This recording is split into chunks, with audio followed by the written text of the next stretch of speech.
Hello US, अस्सलाम वालेकुम। This is me Ahmed Ali Sheikh और आज हमारे साथ है मिस्टर जोश फलीजो। सर कैसे हैं आप? मैं बिल्कुल ठीक, आप बताएं। अल्हम्दुलिल्लाह।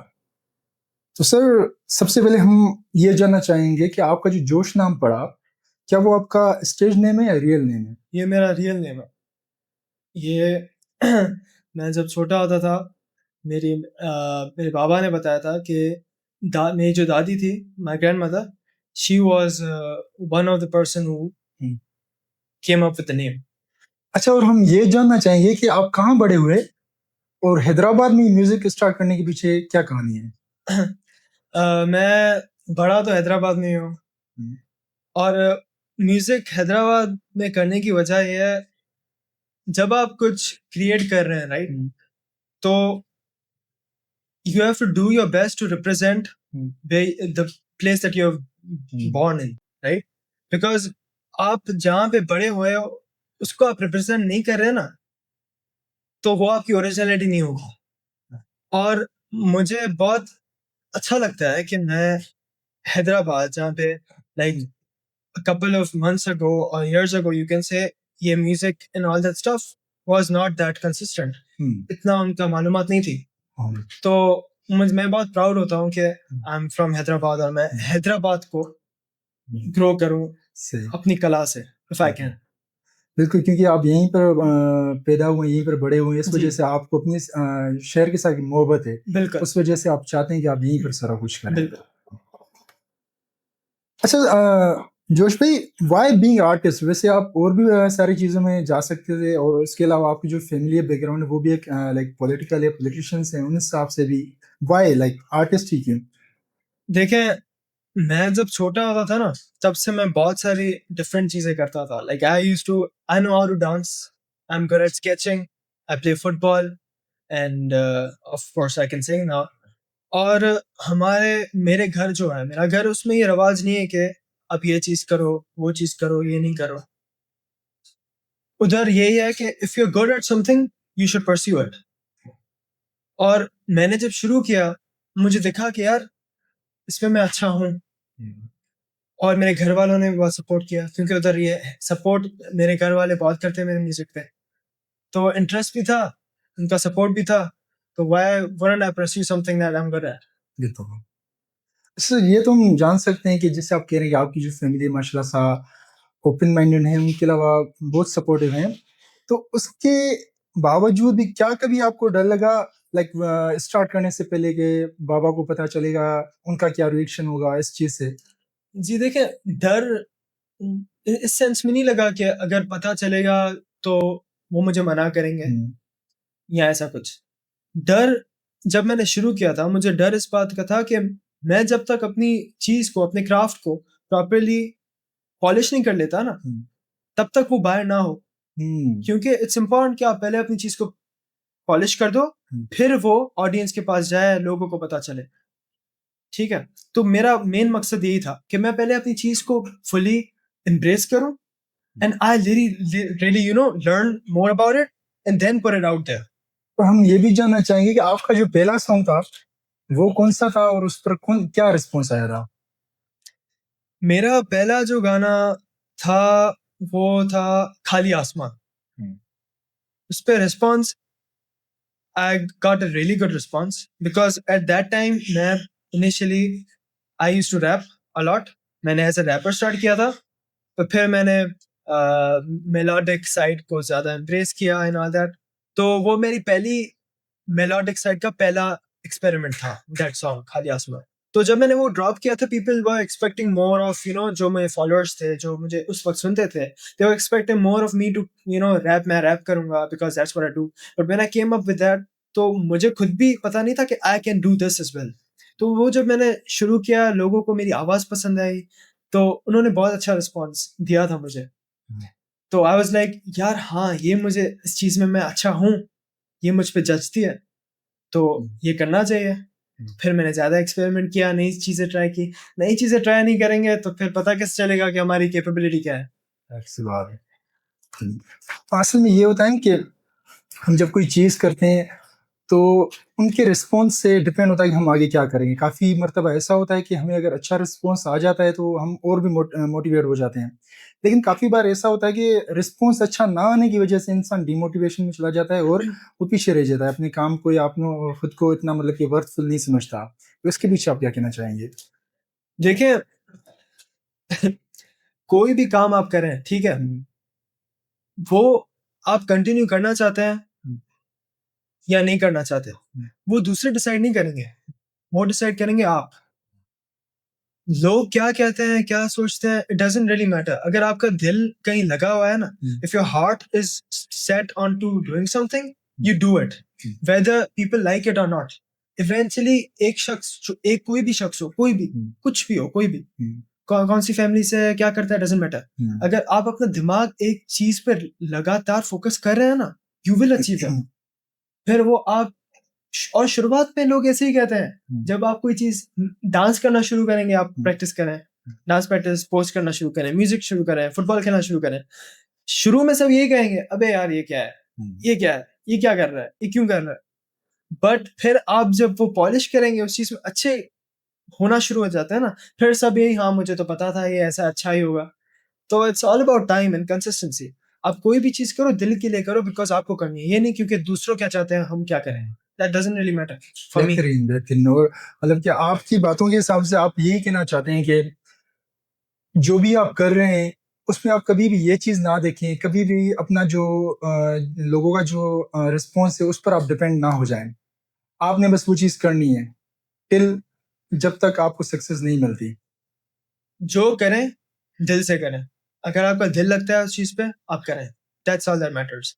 बिकॉज वो जो प्रोसेस होता है ना, आप जो भी चीज करते हैं वो दिल से करते हैं ना, तो उसका जो प्रोसेस होता है ना, वो प्रोसेस ही आपके लिए इतना मजेदार और लाइक आपको इतना खुश करता है कि आप वो भूल जाते हैं कि यार लोगों को क्या लग रहा है। That's the reason. Sir, how would you describe your music genre? Okay, so I think I don't have an exact genre. If you see my track lists and the songs that I've released, मैंने बहुत सारी चीजें touch की है। मैंने rap भी किया है, मैंने मेलोडिक भी किया है, फिर मेलोडिक पॉप भी किया है, मेलोडिक रैप भी किया है, रैप मेलोडिक किया है, तो मैंने हार्डकोर भी किया है। तो मेरा कोई स्पेसिफिक जानरा नहीं है, और मुझे नहीं लगता किसी भी आर्टिस्ट का एक स्पेसिफिक जानरा होना चाहिए। It's important as an artist, it's important कि आप अपनी जो पोटेंशियल है वो आप एक्सपेंड करते रहो। कभी ये चीज ट्राई करो, कभी ये चीज ट्राई करो। कुछ चीजों पे आप अच्छे नहीं होंगे, कुछ चीजों को टाइम चाहिए होगा कि आप उसमें अच्छा हो। तो मेरा जो आप जानना अगर पूछ रहे हैं, तो मैं नॉर्मली मेलोडिक पॉप करता हूँ, मेलोडिक रैप करता हूँ, लेकिन मैं हार्डकोर रैप भी करता हूँ। तो it's versatile you can say. जैसे कि हर किसी का कोई ना कोई एक फेवरेट आर्टिस्ट होता है और एक इंस्पिरेशन होती है, तो आपकी इंस्पिरेशन और आपका फेवरेट आर्टिस्ट कौन है? देखें, आपको जैसे मैंने बताया कि मैंने इनिशियली रैप करना शुरू किया था, तो मैं तब रैप करता था। मैंने मेलोडिक साइड टच नहीं किया था, मुझे पता नहीं था मेलोडिक में कर पाऊंगा या नहीं। तो वो फिर मैंने सुनना शुरू किया था हसन रहीम को। तो हसन रहीम का मैंने गाने सुने थे, ऐसे कैसे सुना और जूना सुना। तो फिर उसमें से मुझे आइडिया मिली कि यार मैं मेलोडिक मेरी आवाज पे सूट करेगी, मेरी आवाज भी सॉफ्ट है। तो फिर वो मैंने पूरा अपना उधर से इंस्पायर हुआ था। तो so the main artist that's behind my you know that's my inspiration for what I've created thus far is Hassan Rahim, definitely. अच्छा मिस्टर जोश, ये तो हो गया कि भाई आपकी जो म्यूजिक के पीछे इंस्पिरेशन है वो ये है, ठीक है, लेकिन हम ये भी जानना चाहेंगे कि आपकी राइटिंग के पीछे जो इंस्पिरेशन है वो क्या है? बहुत मजेदार सवाल किया है आपने। देखिए, राइटिंग के पीछे इंस्पिरेशन ये होती है, मुझे लगता है कि आप एज ए राइटर जो आप महसूस करते हो वो आप लिखो, कुछ इधर उधर बनाओ नहीं। तो ऑब्वियसली मैं जो लिखता हूँ, it's always it every song that I have released has a story behind it. वो किसी के बारे में है या किसी चीज के बारे में है, कोई मुझे मिला जिंदगी में उसके बारे में। आई थिंक वो एक आर्टिस्ट को ओरिजिनल बनाती है। That's your identity. अगर आप ऐसे ही गाने लिख रहे हो and they don't really mean anything to you, तो फिर उसमें मजा क्या, where is the passion, you know. Sir, जो आप राइटिंग्स वगैरह करते हैं वो सिर्फ आप उनका जो पर्पस होता है सिर्फ एक सॉन्ग के लिए लिखते हैं या उसके पीछे आपकी जो है राइटिंग की मेन वजह है? देखें, दोनों एस्पेक्ट्स होते हैं। कभी मैं बैठा होता हूँ, कभी मैं सिर्फ लिखता हूँ, कुछ जो मेरे दिल में मुझे महसूस हुआ मैंने वो लिखा। फिर मैं कौन से म्यूजिक पे, कौन सी बीट पे, कौन सी प्रोडक्शन पे वो चीज़ अप्लाई कर रहा हूँ, दैट्स अप टू मी। और कभी कभी ऐसे होता है कि मैं कुछ कोई बीट या कोई प्रोडक्शन मैं सुनता हूँ किसी की, तो वो मुझे इतना इंस्पायर करती है, मैं इतना उससे रेजोनेट करता हूँ, उसकी टोन, उसकी मेलोडी मुझे इतनी अच्छी लगती है कि मैं उसको देख के लिखना शुरू करता हूँ। तो वो दोनों एस्पेक्ट्स होते हैं, but the main point behind both of these are whether what you write or what you're feeling at that moment is emotionally attached to you. अगर आपके पास वो इमोशन एट दैट टाइम आपके दिमाग में है नहीं, वो इमोशन आपके पास नहीं है ना, तो फिर आप बीट के बिना या बीट के साथ लिख नहीं पाओगे। इमोशन होना लाजमी है कि आप कौन सी चीज के बारे में लिखना चाहते हो, वो है आपके जहन में, आप लिख लोगे। और हमारे व्यूअर्स ये भी जानना चाहेंगे कि आप जो भी लिखते हैं, सबसे पहले आपने लिखना स्टार्ट किया या आपको पहले से ही म्यूजिक का शौक था, उसकी वजह से आपने लिखना स्टार्ट किया? ठीक है, तो देखें, लिखता पहले मैंने लिखना शुरू किया था, लेकिन म्यूजिक जो मैंने स्टार्ट किया था ना, उसकी मेन जो फैक्टर है वो मेरे दोस्त हैं। मैं बताता हूँ आपको कैसे। शुरुआत में when I started writing and singing, मेरे आसपास कुछ ही लोग थे जो म्यूजिक करते थे। वो जो मैं जानता था, वो एक मेरा दोस्त है अली रजा, एक है आजान। वो लिखते थे, तब मैं नहीं लिखता था कुछ, ना मैं गाता था ना लिखता था। उनके साथ मैं घूमा तो उनका मैंने काम देखा, मुझे बहुत पसंद आया था उनकी वजह से। एंड उन्होंने मुझे बहुत मोटिवेट किया कि तू भी ये कर सकता है। तो उनको देख देख के मैं बहुत सीखा हूँ। बहुत बहुत बेहतर हो।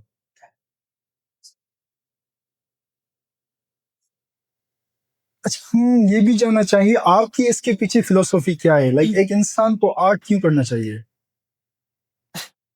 देखें, अभी कुछ लोगों के लिए इट्स अ हॉबी,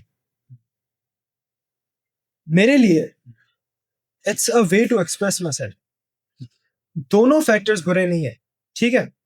तो मैं ये नहीं कहूंगा कि अगर कोई बंदा कोई आर्ट कुछ स्केच कर रहा है, या if for example if someone singing और इफ समवन ड्राइंग और स्केचिंग और डांसिंग, अगर वो इसको हॉबी के तौर पे ले रहा है and it makes them happy, it's fine.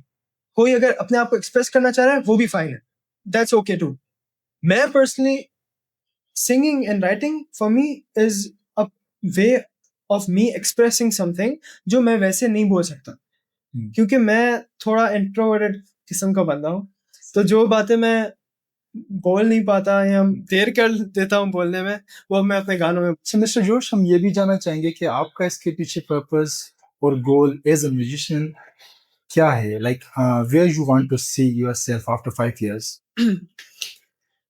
The main purpose for me to do this, as मैंने बोला कि it's about expressing myself, right? हाँ। तो मेरे लिए ये बात ज़्यादा इम्पोर्टेंट है कि मेरी जो कला है वो स्प्रेड हो लोगों में।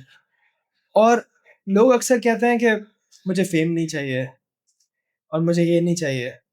दैट्स मुझे मैं इस बात पे भरोसा नहीं रखता, ठीक है। क्योंकि मैं कुछ चीज़ बना रहा हूँ, मैं अपने आप को एक्सप्रेस कर रहा हूँ, तो मैं चाहता हूँ लोगों के पास वो पहुँचे। तो अगर आप 5 साल का मेरे बारे में पूछ रहे हैं ना, तो मेरी ये कोशिश है कि मेरी जो कला है वो इतनी दूर तक पहुँचे कि लोग मुझे देख पाएँ, मेरी बातें समझ पाएँ, मेरे गाने समझ पाएँ और वो रिलेट करें उससे। तो ऑफ कोर्स मैं चाहता हूँ कि मैं उस ऑडियंस तक जितनी ज़्यादा अपनी ऑडियंस कर सकूँ, मैं अपनी करूँ। और उसका जो मेन हिस्सा है वो करने के लिए इट्स ऑल अबाउट कंसिस्टेंसी। तो what I think in these 5 years which are to come, right, if I just stick to myself and my original identity, I will eventually achieve it. If even if I don't, the passion that I do it with, that's what describes my art, not my audience, not my streams, not anything. It's कि मेरे दिल में उसके लिए क्या है, मैं क्यों करता हूँ ये, पूरी वजह, वो करने की वजह क्या है, असली बात ये होती है। मुझे अगर मैं अगर गाना ड्रॉप करता हूँ ना, उसमें से मुझे पता चलता है 2 लोग सुन रहे हैं, लेकिन वो 2 लोग जो सुन रहे हैं वो एक-एक लफ्ज़ को समझ रहे हैं और वो उससे रिलेट कर पा रहे हैं ना, that's more important to me than 2 की जगह 5 लोग सुने और वो कुछ समझ नहीं रहे। But at the same time मैं चाहता हूँ वो ज़्यादा ऑडियंस के पास हो। दोनों एस्पेक्ट्स। So, जोश भाई, एज आर्टिस्ट आपने जो अपनी जर्नी स्टार्ट की है in Hyderabad, so as I think के हैदराबाद शायद इतना मॉडर्न नहीं, तो उस हिसाब से आपको किन मुश्किलात का सामना करना पड़ा? देखिए, मुश्किलात तो मैं नहीं कहूँगा, क्योंकि ऐसी कोई चीज़ है नहीं जो मुझे रोक सके करने में जो मुझे करना है, ठीक है? लेकिन मैं ये कहूँगा, अब जैसे my dressing sense as a artist, obviously you stand out when you're on stage, when you're performing, you stand out, right? तो उस ड्रेसिंग पे कुछ लोगों को ज़ाहिर है, क्योंकि वो उस environment में they haven't grown, right? So they don't know, they aren't aware कि what's going on in the world and what's really running, तो उनको समझ नहीं आता। कुछ लोग उस पर कमेंट करते हैं कि ये क्या पहना है, ये क्या है, तो मैं उसको दिल पे नहीं लेता, क्योंकि मैं उसको ऐसे लेता हूँ कि अगर वो ऐसे एनवायरनमेंट में हैं, उनको if they aren't aware about anything, it's not their fault. What's their fault is कि वो उसको ओवरकम नहीं करते। वो उस सोच के हैं तो उसी सोच में रहेंगे। नहीं, ओपन योरसेल्फ। तो ऐसे ड्रेसिंग में मेरे साथ हुआ है। इवन मैं जब गाने लिखता हूँ, मैं आपको पता है मैं सिंधी हूँ, मैं उर्दू गाने लिखता हूँ, तो मुझे कुछ ये भी बोलते हैं लोग कि तुम सिंधी गाने क्यों नहीं करते, तुम सिंधी हो। तो उसमें भी ये होता है कि मुझे मजा आता है उर्दू गाने में। देखिए, आवाज तो एक ही है ना मेरी, मैं सिंधी में गा भी सकता हूँ, लेकिन जब मुझे एक चीज पे दिल नहीं है, जिस चीज पे मुझे इतना मजा नहीं आता, Sindhi is a great language, it's a beautiful language, so is Urdu. तो प्रेफरेंस की बात होती है ना, मुझे उर्दू में मजा आता है, मैं वो करता हूँ। खुद को फोर्स तो नहीं करूंगा ना कि एक चीज करूँ जो मुझे नहीं पसंद है या मुझे उसमें इतना पैशन नहीं है। तो ये है। बाकी उसके अलावा मेरे आसपास जो लोग रहे हैं हमेशा, they have been really supportive. मेरी फैमिली भी, मेरी बहन, मेरे भाई, मेरे अब्बू और मेरे दोस्त मेरे बहुत सपोर्ट करते हैं मुझे गानों पे एंड ऑल दैट स्टफ। तो इट्स, अगर कोई कुछ हेट कर रहा है या मेरे खिलाफ कुछ बोल रहा है या मुझको टॉन्ट कर रहा है अबाउट एनीथिंग, मैं उसको दिल पे नहीं लेता। अगर 5 लोग खिलाफ बात करते हैं या 5 लोग मेरे अगेंस्ट बात करते हैं, तो 10 लोग वो भी होंगे जो मेरे लिए बात करेंगे। तो मुझे इट्स इम्पोर्टेंट कि मैं उन 10 लोग पे फोकस, पर्सपेक्टिव पे, एस्पेक्ट पे अपने आप को अफेक्ट करने दूंगा ना उसको, तो फिर मैं आर्टिस्ट नहीं हूँ। और आप क्या समझते हैं कि पाकिस्तानी ऑडियंस जो है वो एक इंडिपेंडेंट आर्टिस्ट को सपोर्ट करती है या नहीं? देखें, पर्सनली अगर देखा जाए तो अभी आप अगर मेरे सामने हसन रहीम का गाना चला था, मैं गाऊंगा, मैं सुनूंगा, मैं उस पर वाइब करूंगा, क्योंकि मैं उसको जानता हूँ। उसके लिए क्या मैं गलत हूँ? नहीं। लेकिन अगर कोई अंडरग्राउंड आर्टिस्ट का गाना चलाएंगे, वो मुझे पता नहीं हो, तो मैं उस पर वाइब नहीं करूंगा। वो ठीक है, क्योंकि मुझे पता नहीं तो मैं कैसे वाइब करूंगा। पर अगर क्योंकि वो अंडरग्राउंड आर्टिस्ट है, मैं उसको अप्रिशिएट तो नहीं करूं, लेकिन अपने प्राइड की वजह से या ओपन नहीं हूं, उसकी आर्ट के लिए मैं ओपन माइंडेड नहीं हूं और उसके खिलाफ बात करना शुरू करूं, तो ये भी तो फेयर नहीं है ना। तो इधर जो हमारे पास हैदराबाद की ऑडियंस है, उसमें बहुत सारी ऑडियंस जो है दे आर अमेजिंग, ठीक है, दे एम्ब्रेस न्यू आर्टिस्ट, उनको नई चीजें, गाने, नए एक्सपेरिमेंटल गाने, नए जो आर्टिस्ट आ रहे हैं वो पसंद भी आते हैं। और कुछ ऑडियंस ऐसी भी है जो अक्सर सिर्फ जो आर्टिस्ट ऑलरेडी स्टेब्लिश्ड है उनके पास ज्यादा रिलक्टेंट होते हैं कि उनके पास जाए। वो उधर गलत नहीं है, बट अगर आपको किसी अंडरग्राउंड आर्टिस्ट का नहीं पता, तो आप भले उसको अप्रिशिएट नहीं करें। अगर आप उसको जानते नहीं, आप उसके गाने नहीं सुनना चाहते, नहीं सुने, बट दैट डजंट मीन कि आप उसको वैल्यू नहीं दें। है तो आर्टिस्ट ना, यू नो, अंडरग्राउंड हो या मेन स्ट्रीम हो, आर्टिस्ट तो आर्टिस्ट होता है ना। कुछ लोगों को पसंद आएंगे, कुछ लोगों को पसंद नहीं आएंगे। तो ऑडियंस जो हमारी है उसमें मैं ये नहीं कह सकता कि वो बुरी है या अच्छी है, बैलेंस्ड है, दोनों है। कुछ हैं जो ज्यादा प्राइड ईगो में से आके वो बोलेंगे मैं इसको क्यों सुनूं, ये कौन है। कुछ लोग बोलेंगे कि यार ये नया आर्टिस्ट है, इसको सुनूं, ये कौन है। You see the difference between those two tones, so that's the main case. तो क्या कहेंगे, लोग जो है म्यूजिक को पसंद करते हैं या वो सिर्फ ही सिर्फ उस आर्टिस्ट से ऑब्सेस्ड होते हैं? आई थिंक मोस्ट पीपल आजकल म्यूजिक से ज्यादा आर्टिस्ट को पसंद करते हैं। इन अ सेंस बहुत बहुत रेयर ऑडियंसेस होती हैं जो किसी गाने को समझते हैं और उनकी गहराई, how deep that song is, what we are trying to convey, वो समझते कुछ ही लोग हैं। अक्सर लोग बस किसी की जो पर्सोना होती है ना, किसी की आइडेंटिटी स्टेब्लिश्ड है, दे गो टुवर्ड्स देम। मिसाल कोई भी मेन आर्टिस्ट आप ले तो वो देखेंगे इसका ये नाम है तो उसके पास जाएंगे और उसका उनका गाना भले बेसिक भी होगा ना, मैं किसी को नाम नहीं दे रहा, मैं तो बहुत सारे आर्टिस्ट मुझे बहुत फेवरेट लगते हैं, मुझे बहुत अच्छे लगते हैं, मैं उनसे सीखता भी हूँ। बट वो मेन स्ट्रीम जो आर्टिस्ट स्टेब्लिश है ना, वो अगर कुछ भी करता है वो भले इतना खास नहीं भी होगा ना, बिकॉज वो एक स्टेब्लिश्ड आर्टिस्ट है, उसके पास उनके पास ऑडियंस जाएगी। और लोग आजकल म्यूजिक को कम समझते हैं, कुछ जो है वो समझते हैं, उनको वो महसूस होता है, दे रिलेट। फायदा उनका हो रहा है जो समझते हैं, क्योंकि वो गाने को समझ रहे हैं तो उससे रिलेट कर पा रहे हैं। जो समझते नहीं है, आइडेंटिटी पे जाते हैं, तो उनको जब आप किसी चीज से रिलेट नहीं करो ना, मजा नहीं। जोश, आप जो म्यूजिक करते हैं वो आप सिर्फ सेक ऑफ आर्ट के लिए करते हैं या उसके पीछे जो आपका मेन पर्पस या गोल है वो कमर्शियल सक्सेस है? देखिए दोनों है, ठीक है। ऐसा मैंने पहले भी बताया आपको कि कुछ लोग बोलते हैं कि मैं फेम के लिए इसमें नहीं हूँ, ये झूठ होता है। ठीक है। तो लाइक मेरे पर्सपेक्टिव में तो ऑब्वियसली मैं आर्ट के लिए, सबसे पहले मेरी टॉप प्रायोरिटी होती है आर्ट के लिए, of course. But at the same time मैं कमर्शियल सक्सेस के लिए भी करता हूँ। अब जाहिर है मैं कुछ मेहनत से कुछ चीज बना रहा हूँ, तो मुझे नहीं होगा कि वो उस एक्सटेंट तक पहुंचे जितना मुझे लगता है उसमें कैपेबिलिटी है, उसमें पोटेंशियल है। दोनों साइड्स होते हैं। अच्छा, और मैं ये भी जानना चाहूंगा कि जैसे कि माशाल्लाह आपका जो काम हमने देखा है माशाल्लाह से बहुत प्यारा है, और जाहिर सी बात है इंसान की जब फैन फॉलोइंग होती है तो कुछ फैंस क्रेजी भी होते हैं, या कोई ऐसा इंसिडेंट या कोई ऐसी चीज आप शेयर करना चाहें? देखिए एक क्या हुआ था कि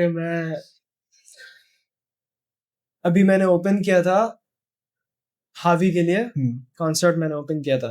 तो उससे जब मैं परफॉर्म कर रहा था, मैं और मेरे दोस्त बिलाल, हम दोनों परफॉर्म कर रहे थे। मैं उधर से निकला तो there were kids and people who were really liked my performance, so they came up to me for pictures and to talk to me. It was all right. उसमें से there was a couple of people जो ज्यादा clingy हो रहे थे, clingy as in कि आपको पुल करना, सही, कि तस्वीर खींचनी है या इधर आए या इधर आओ, जाहिर सी बात है। हाँ। तो मैं बहुत ग्रेटफुल हूँ, ठीक है। जो लोग मुझे सुनते हैं मैं उनसे बहुत प्यार करता हूँ, भले वो चंद लोग क्यों ना हो। बट देखें, अगर मैं कुछ गाना बनाता हूँ आपको पसंद है तो I really appreciate it, but that doesn't mean I owe you anything, ठीक है। तो अगर आप प्यार से मुझसे बात करेंगे, आप मेरे साथ बात करें, बैठे मेरे साथ, अप्रिशिएट करें, जो भी बात करें, आई एम रियली ओपन, ठीक है, बहुत चिल। बट अगर आप पुल कर रहे हो या इधर आओ या ये जो क्लिंगी होता है ना, मुझे बहुत पसंद, मुझे बिल्कुल पसंद नहीं। और इससे पहले हमारा एक शो हुआ था स्पेस एक्स में, वो मैं था, मेरे दोस्त वगैरह भी performing as Hyderabad all stars. तो उसमें भी there was this woman, I won't mention her name, say good person, great person, but I was at the backstage, ठीक है। She found my account of course, because I was performing there, so she knew who I am.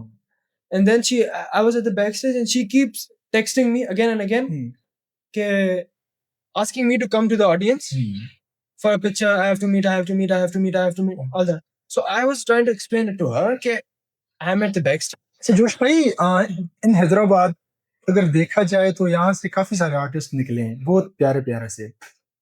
तो I think so कुछ ऐसे भी होंगे जिनके पास काफी कुछ चीजें होंगी, लेकिन जस्ट लैक ऑफ कॉन्फिडेंस उनकी वजह से वो चीजें दबी हुई हैं। तो उनको मोटिवेट करने के लिए आप क्या कहेंगे? देखिए, जो कॉन्फिडेंस होता है ना, वो अगर आप खुद पे भरोसा करेंगे, वो उससे ही जाहिर होगा। At the end of the day ना, सच्ची बात बता रहा हूँ, मैं एक रियलिटी चेक देता हूँ। खुद आप पे कोई भरोसा नहीं करेगा, आप जो कर रहे हो ना उस पे आप खुद ही भरोसा कर सकते हो, और ज्यादा से ज्यादा फैमिली। तो जो आपके मन में है आप करो, दिल से करो, आपको कोई रोकने वाला नहीं है, और ना ही कोई आपको रोक सकता है।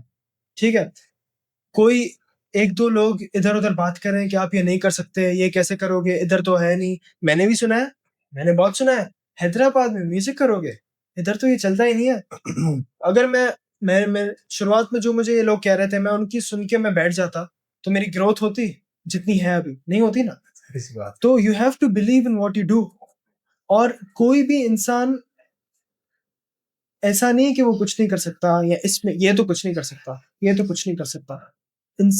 We humans have capabilities beyond what we can fathom. एक इंसान अगर किसी चीज पे अपना दिमाग लगाता है ना, you can do whatever you want. जो आप चाहते हो आप कर सकते हो, बस आपको खुद पे भरोसा करना है, जो आप कर रहे हो उसमें भरोसा करना है। किसी को ये नहीं बताने दो आप खुद को तुम्हें कि तुम ये नहीं कर सकते। इंसान है, हमारा दिमाग है, ठीक है, हम कुछ भी कर सकते हैं, बस भरोसा रखो खुद पे। भरोसा, कंसिस्टेंसी, जो आजकल हमारी जनरेशन के अंदर कम हो गई है, बल्कि ना होने के बराबर हो गई है। मैं भी उसी जनरेशन में हूँ। नहीं, आप उनमें से हैं, लेकिन आप माशाल्लाह से बहुत आगे। अच्छा जोश भाई, अब तक जो आपने शोज किए हैं या जो भी चीजें की है, वो आपने जो वर्क वगैरह किया है हैदराबाद के अंदर किया है, तो आगे आपका कोई प्लान है, लाइक कोई एम है आपका, जैसे लाहौर साइड हो गया, इस्लामाबाद साइड हो गया, आप वहां पर जाके कुछ करेंगे या क्या? डेफिनेटली। देखें, मुझे मैंने आपको पहले बताया था कि मेरा एम ऑफ कोर्स ये है कि मेरी ऑडियंस जो है वो वाइडर, लाइक मेरी जो कला है वो वाइडर ऑडियंस के पास जाए। तो मैं बिल्कुल कराची, इस्लामाबाद, लाहौर, इधर भी शोज भी होंगे, कोलैब्स भी होंगे, सब होंगे। हर चीज का देखिए टाइम होता है। और अगर कोई आर्टिस्ट कोई ब्रेक ले रहा है कुछ, उसका मतलब ये नहीं है कि वो पीछे कुछ तैयारियां नहीं कर रहा, राइट? तो चीजें हैं, प्लान्स हैं, सब एग्जीक्यूट होंगे आराम से, और रुकना नहीं है। ये भी जानना चाहूंगा कि आपने एज म्यूजिशियन जो काम वगैरह किया, तो उन सब का जैसे आप रिवील कब हुए in front of your family? Reveal मैंने देखे 2023 में लिखना शुरू किया था। मेरे पास हैंड हेल्ड माइक था, मेरा दोस्त था शाहज़ेब मुस्तफ़ा ने दिया था, तो उधर मैंने तब लिखना, थोड़ा रिकॉर्ड करना शुरू किया था।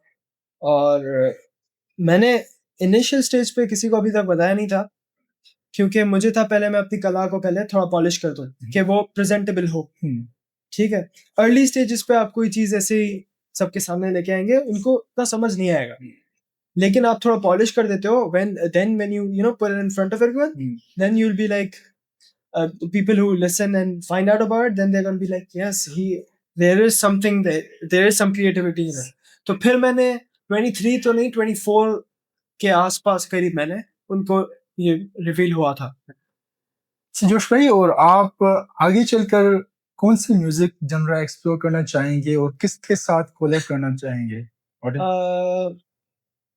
एक्सप्लोर तो देखिए मैंने सब टच ऑलमोस्ट कर दिया है, सब तो नहीं, बट जितना मेरे वोकल्स एक्सटेंड कर सकता हूँ मैं चीजें, वो मैं कर चुका हूँ। जितनी मेरी vocals में capability है. Of course, with time it's gonna improve and I will be able to touch more genres.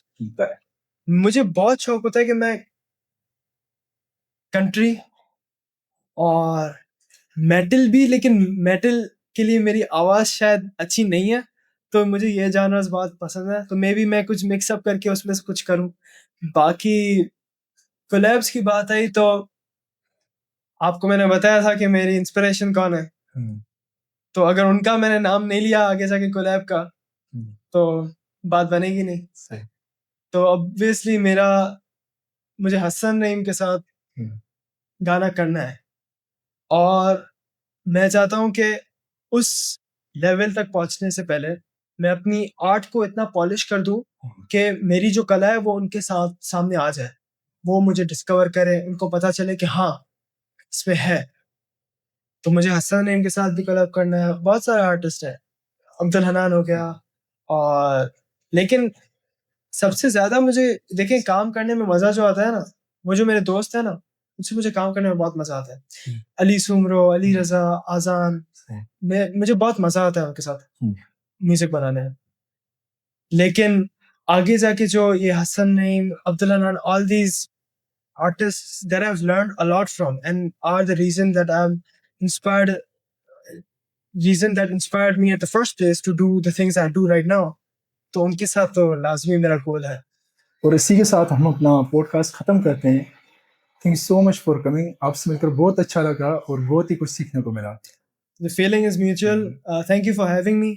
और मैं होप करता हूँ कि जो मैंने बातें कुछ कही हैं, कुछ चीज़ें समझाई हैं, जिनमें से मोटिवेशन मिल सकती है लोगों को, वो उनके पास बात पहुंचे और वो उन पे कैपिटलाइज करें. Thank you so much. Thanks. बेहतर.